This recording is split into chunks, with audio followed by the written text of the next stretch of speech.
नमस्ते दोस्तों। सुनीता मोहिनाणी जी हिकु कविता पेश आहे जंगल।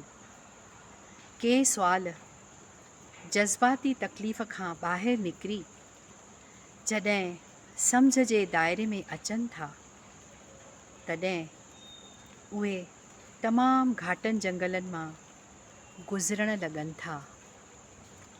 तॾहिं उहे तमामु घाटनि जंगलनि मां गुज़रणु लॻनि था। का बि तकलीफ़ ऐं उन जो वजूद मुंहिंजी सम्झ ऐं महसूसु करण जी हद ताईं आहे, ऐं उन हद ताईं आहे तुंहिंजो सन्मान बि।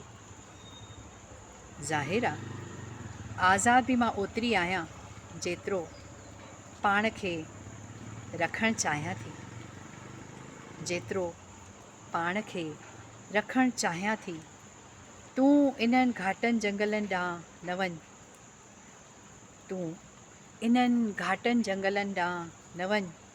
मां उतां ई मोटी आहियां, मां उतां ई मोटी आहियां। कविता सुनीता मोहिनाणी, पेशकश चारू मित्रा माखीजाणी, रानडे।